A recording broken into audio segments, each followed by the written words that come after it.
الحمد للہ نحمدہ ونصلی علی رسولہ الکریم اما بعد فاعوذ باللہ من الشیطان الرجیم بسم اللہ الرحمن الرحیم ظہر الفساد فی البر والبحر بما کسبت ایدی الناس وقال رسول اللہ صلی اللہ علیہ وسلم من تمسک بسنتی عند فساد امتی فلہ اجر 100 شہید صدق اللہ العظیم وصدق رسولہ النبی الکریم یا رب صلی وسلم دائما ابدا علی حبیبک خیر الخلق کلہم۔ انتہائی قابل قدر معزز سامعین، اللہ رب العزت نے اس کائنات میں انسان کو اشرف المخلوق بنایا۔ اس کائنات کی جو روح ہے، جو اصل بادشاہ ہے، وہ انسان ہے، اور انسانوں کے اعمال پر کائنات کے نظام کو اس قدرت نے موقوف کر دیا ہے کہ انسان اگر اچھا ہے تو حالات من جانب اللہ اچھے ہوتے ہیں، اچھا فیصلہ ہوتا ہے، انسان کے اعمال اچھے ہیں، ہوائیں موافقت چلتی ہیں اور فضائیں خوشگوار ہوتی ہیں، وقت پر بارش ہوتی ہے۔ یہی نہیں بلکہ اعمال کے اچھائی پر بھیڑ بکریاں جانوروں پر بھی اس کا فرق پڑتا ہے، وہ تاثر لیتے ہیں۔ اور بھیڑ بکریوں کو چھوڑیے، جمادات جو پھل فروٹ ہیں اس پر بھی فرق پڑتا ہے۔ جب انسان کے اندر احسان کا، انصاف کا، عدل کا جذبہ ہوتا ہے تو پھر اس کا فرق اور اس کا اثر سب پر پہنچتا ہے۔ لیکن جب انسان ظالم ہو جاتا ہے، انسان انسانیت کو کھو کر کے حیوانیت پر آ جاتا ہے، تو پھر اس کا اثر یہ ہوتا ہے کہ پھر زلزلے آتے ہیں اور پھر ہوائیں مخالف ہو جاتی ہیں، اور پھر یہی نہیں وقت پر بارش بھی نہیں ہوتی ہے اور جانور بھی مخالف ہو جاتے ہیں، اور اس کا اثر پھلوں میں بھی اور جمادات میں بھی آتا ہے۔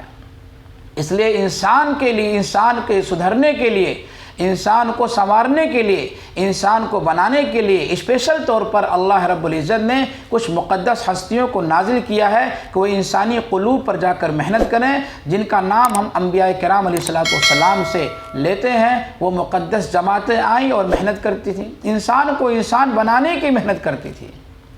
انسان نام صرف ان ہاتھ پیروں کا نہیں ہے کہ 2 ہاتھ ہو گیا، 1 زبان ہو گئی، سر اور یہ پیر، بلکہ فرمایا آدمی را آدمیت لازم است، عود را گربون باشد حیزم است، کہ انسان کے لیے آدمیت، انسانیت ضروری ہے۔ اگر انسانیت نہیں ہے تو جس طریقے سے عود لکڑی میں خوشبو ختم ہو جائے تو وہ عود نہیں رہتی ہے، اس کو تنور میں جلا دیا جاتا ہے، ایسے انسان کی کوئی قیمت نہیں ہے۔ ایسے فرمایا آدمیت لحم و شحم و پوست نیست، آدمیت جز رضائے دوست نیست، کہ یہ کھال اور ہڈیوں کا نام انسان نہیں ہے، بلکہ اللہ کو راضی کرنے والا، جو اللہ کو راضی کر رہا ہے، صحیح معنی میں میرے دوستوں، بھائیوں، بزرگوں، وہی انسان ہے جو اللہ کو راضی کر رہا ہو، اللہ کو خوش کر رہا ہو، جس حال میں ہو، جہاں ہو، امیری میں، غریبی میں، کالا ہو، گورا ہو، کوئی بھی ہو، اللہ کو راضی کر رہا ہو، یہی انسانیت ہے۔ اور جب انسانیت کو انسان کھو دیتا ہے تو پھر وہ حیوان بن جاتا ہے۔ اگر جس کے پاس ایمان نہیں ہے، جس کے پاس دین نہیں ہے، جس کے پاس ہمدردی نہیں ہے، جس کے پاس محبت نہیں ہے، جس کے پاس اخوت اور بھائی چارگی نہیں ہے، اس کو قرآن نے تو انسان ہی نہیں مانا ہے، انسان کے لسٹ سے خالی کر دیا ہے۔ فرمایا اللہ رب العزت نے لَهُمْ قُلُوبٌ لَا يَفْقَهُونَ بِهَا وَلَهُمْ آذَانٌ لَا يَسْمَعُونَ بِهَا لَهُمْ قُلُوبٌ لَا يَفْقَهُونَ بِهَا، ان کے پاس دل ہے لیکن وہ سوچتے نہیں، سمجھتے نہیں۔ وَلَهُمْ أَعْيُنٌ لَا يُبْصِرُونَ بِهَا، آنکھیں ہیں لیکن دیکھتے نہیں۔ وَلَهُمْ آذَانٌ لَا يَسْمَعُونَ بِهَا، کان ہیں لیکن سنتے نہیں۔ اولئک کالانعام، جانور بنے ہوئے ہیں، جانور کی طرح ہیں۔ اور یہ ان کے غفلت کا نتیجہ ہے کہ انسان جب غافل رہے گا تو انسانیت سے ہٹ جائے گا۔ اس لیے انسان کو غفلت میں نہیں رہنا چاہیے، اس کو سوچنا چاہیے اپنا فرض منصبی، ہم کو اللہ نے کیوں پیدا کیا ہے، ہمیں کیا کرنا چاہیے، ہماری کیا ذمہ داری ہے، ہمارے لیے کیا حقوق ہیں اللہ کے، ہمارے ماں کے، ہمارے باپ کے کیا وابستہ حقوق ہیں، اس کو ادا کرے، اس کی ذمہ داری پوری کرے۔ لیکن انسان جب بگڑتا ہے تو یقین مانیے انسانیت شرمسار ہو جاتی ہے، انسانیت روتی ہے، ہاتھ جوڑتی ہے کہ خدا کے واسطے انسان بن جا۔ انسان جب بنتا ہے تو عالم بنتا ہے، انسان جب بگڑتا ہے تو عالم بگڑتا ہے۔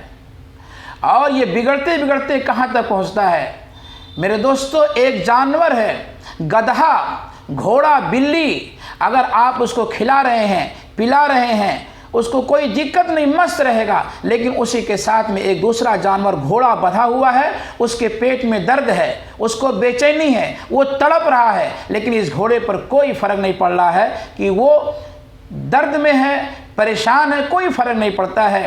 اگر یہی حال ایک انسان کا ہے کہ سامنے والے کے پیٹ میں درد ہو رہا ہے، وہ بے چین ہے، وہ پریشان ہے، بخار میں ہے، اور ہمیں تو کچھ درد نہیں ہے، ہمارا تو پیٹ بھرا ہوا ہے، ہمیں کوئی بیماری نہیں ہے، اگر یہی بات ہے کہ اس درد میں آپ شریک نہ ہوئے تو ایک انسان اور گھوڑے کی زندگی میں کیا فرق رہ گیا؟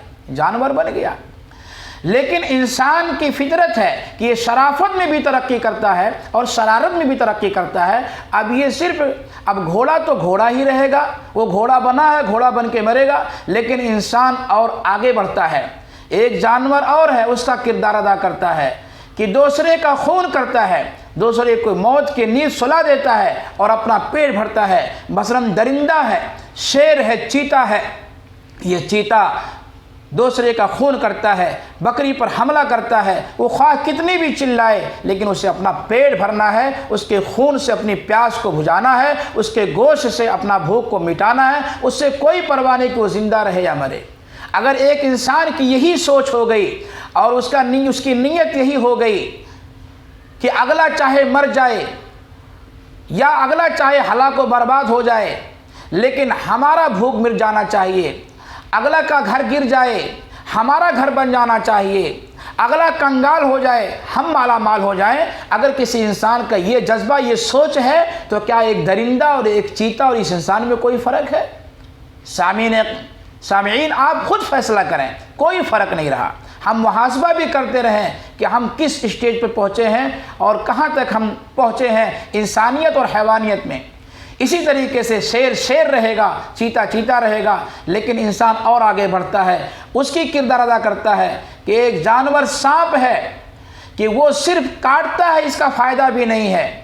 کیوں کاٹ رہے ہو؟ تمہارا اس سے کیا بھلا ہوگا؟ نہ تمہاری پیاس بجھے گی، نہ تمہارا بھوک ختم ہوگا، لیکن سانپ جب ڈستا ہے تو یقیناً اس کی نہ پیاس بجھتی ہے اور نہ اس کا بھوک ختم ہوتا ہے، لیکن اگلا تل ملاتا ہوا دنیا سے رخصت ہو جاتا ہے، یعنی موت کی نیند سو جاتا ہے۔ میرے دوستو، اگر ایک انسان کی یہی سوچ ہے کہ ہمارا نفع ہو یا نہ ہو، اگلا مر جائے، میرا گھر گرے یا نہ گرے، اگلے کا گھر گر جانا چاہیے، میں برباد ہوں یا نہ ہوں، اگلا برباد ہو جائے، اگر یہی سوچ ہے میرے دوستو تو اس کی زندگی میں اور سانپ بچھو کی زندگی میں کیا فرق رہا؟ انسان اسی کا نام ہے، انسان اسی کا نام ہے۔ میرے دوستو اور آگے دیکھیے، پھر سانپ کتنے کو کاٹے گا؟ 10 آدمیوں کو کاٹے گا؟ نہیں، 1 آدمی کو، 2 آدمی کو، 3 آدمی کو کاٹے گا۔ لیکن جب انسان بگڑتا ہے تو پورا محلہ صاف کر دیتا ہے، پوری مسجدیں ویران ہو جاتی ہیں، پوری ٹرینیں نظر آتش ہو جاتی ہیں، پوری ٹرینوں کو جلا کر کے راکھ بنا دیتا ہے، ایئرپورٹ پر حملہ کر کے سب کو نظر آتش کر کے سب کو موت کی نیند سلا دیتا ہے۔ میرے دوستو، جب انسان بگڑتا ہے تو کتنے انسانوں پر حملہ کرتا ہے کہ سانپ بھی ہاتھ جوڑ لیتا ہے، شیطان بھی ہاتھ جوڑ لیتا ہے کہ ایسا انسان تو میں نے نہیں دیکھا۔ کس طرح سے انسانیت شرمسار ہو رہی ہے، وہ ہاتھ جوڑ لیتی ہے کہ میرا اس سے کیا تعلق ہے۔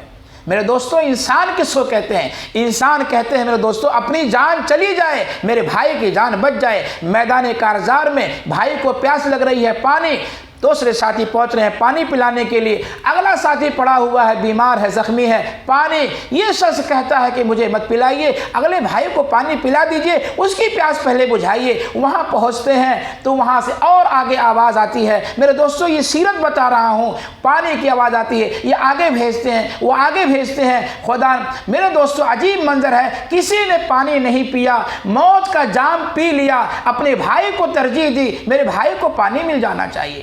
واپسی میں آئے، سب دنیا سے رخصت ہو چکے ہیں۔ یہ انسانیت ہے۔ حضرت عبداللہ بن جعفر رضی اللہ تعالیٰ ایک باغ سے گزر رہے ہیں، ایک باغ میں ایک حبشی غلام خدمت کر رہا ہے، ایک کتا سامنے موجود ہے، وہ دم ہلاتے ہوئے کھڑا ہوا ہے، اس امید میں کچھ کھانا ملے گا۔ میرے دوستو، عبداللہ بن جعفر کھڑے ہو گئے، اس منظر کو دیکھ رہے ہیں، وہ روٹی کھول رہا ہے اور ایک روٹی، دو روٹی، تین روٹی لگاتار کتے کے سامنے ڈالتا گیا اور کتا سب کھاتا چلا گیا۔ حضرت عبداللہ بن جعفر رضی اللہ عنہ نے کہا کہ بھئی تم کیا کھاؤ گے؟ میں دیکھ رہا ہوں اپنی روٹیاں تم کتے کو کھلا دیے۔ کہا حضرت کیا کریں، کوئی بات نہیں، لوگ گلیوں میں اپنا دسترخوان جھاڑتے، یہ کتا وہاں جاتا اپنی ضرورت پوری کر لیتا، یہاں تو میرے علاوہ کوئی سہارا نہیں ہے، یہ جانور جو کچھ کہہ نہیں سکتا، کہیں جا نہیں سکتا، آج میں بھوکا ہی رہ جاؤں، اپنی روٹی میں اسی کو کھلا دوں۔ میرے دوستو، یہ کس کی یہ ہمدردی ہو رہی ہے؟ کوئی اپنا رشتہ دار ہے، کوئی وہ بڑے عالم ہیں، مفتی ہیں؟ نہیں، بلکہ اس کے لیے اثار ہو رہی ہے جس کو در سے دور کہہ کر کے بھگا دیتے ہیں صحابہ کرام، اس کو کھلا رہے ہیں۔ تو صحابہ کرام رضوان اللہ تعالی اجمعین مکے میں آپ کے آنے سے پہلے جب انسانیت شرمسار تھی، کیا حالت تھی؟ خود وہ انسان کیسے ظالم تھے کہ اپنے بیٹیوں کو زندہ درگور کرتے تھے، زندہ درگور کرتے تھے۔ انسانیت مر چکی تھی، انسانیت نام کی کوئی چیز نہیں تھی۔ اور وہ جب انسانیت ملی، ہمارے پیغمبر حضرت محمد صلی اللہ علیہ وسلم نے جب درس انسانیت دی تو کتے کے مرنے پر بھی آنسو بہا رہے ہیں کہ جہاں ہماری ذمہ داری انسانوں کی جان اور ان کی عزت کی حفاظت ہے، وہیں جانوروں کی حفاظت کی ذمہ داری بھی ہے۔ کہ جب سیلاب آیا حضرت عمر بن خطاب رضی اللہ عنہ کے زمانے میں، تو ایک کتے کے ڈوب کے مرنے پر کیسے رو رہے تھے کہ کل میدان محشر میں اللہ سوال کر لیں گے تمہاری خلافت کیسی تھی، تمہاری حکومت کیسی تھی، تمہارا نظام کیسا تھا، کتا مرا کیوں سیلاب کے اندر؟ آج میرے دوستو کتنا خون ہو رہا ہے۔ کیا انسانیت اسی کا نام ہے کہ ہم ایک دوسرے بھائیوں کی کاٹ کریں، ایک دوسرے کی ٹانگیں کھینچیں، اپنے ماں اور باپ کا الٹا جواب دیں؟ اللہ ہمیں سمجھ دے، سچا پکا انسان بنائے، انسان کے ساتھ مسلمان بنائے، اور اس کے ساتھ اللہ رب العزت اپنا اور اپنے حبیب کا محبوب بنائے۔ اس سے بڑی کوئی سعادت کی بات نہیں ہے۔ بہرحال یہ دنیا گزر رہی ہے، گزر جائے گی۔ یہ چند باتیں ہیں، اللہ تعالیٰ کہنے سے سننے سے ہم سب کو انسان، بہترین انسان بننے کی توفیق نصیب فرمائے۔ ایسا انسان جیسا انسان بننا ہم کو پسند فرماتے ہیں، ایسا انسان بنا دے۔ اس لیے دعا مانگنا چاہیے، اللہم وفقنا تحب، اللہم وفقنا لما تحب وترضى واجعل آخرتنا خیرا من الاولی۔ میرے دوستو، بس یہی چند باتیں ہیں، باتیں بہت ہیں، بس کاش ہماری زندگی میں آ جائے، ہمارے معاشرے میں آ جائے، ہمارے گھر میں آ جائے، مزہ آ جائے۔ کیسا امن و قوت کا پیغام کی ہوائیں چلیں گی۔ بس ہم دوسروں کو نہ دیکھیں، ہم اپنے گریبان میں دیکھیں ہم کس اسٹیج پر پہنچے ہیں، کس براتی پر پہنچے ہیں۔ اللہ جزائے خیر دے۔ ان میڈیا والے بھی محنت کرتے رہتے ہیں، ان کے ذریعے سے باتیں عام ہو جائے۔ کچھ لوگوں کو موقع ہی رہتا ہے کہ مسجد میں آئیں، علماء کی مجلسوں میں آئیں، حالانکہ اس کا بدل یہ نہیں ہو سکتا ہے۔ اس لیے جہاں موقع ملے اللہ والے آئیں، دیندار آئیں، علماء آئیں، ان کی باتوں کو غور سے سننا چاہیے، اپنی نجی مسائل کا تعلق رکھنا چاہیے، حل کرنا چاہیے۔ اللہ تعالیٰ کہنے سننے سے بہت زیادہ ہم سب کو دین کی بات پر عمل کرنے کی توفیق نصیب فرمائے۔ وآخر دعوانا ان الحمد للہ رب العالمین۔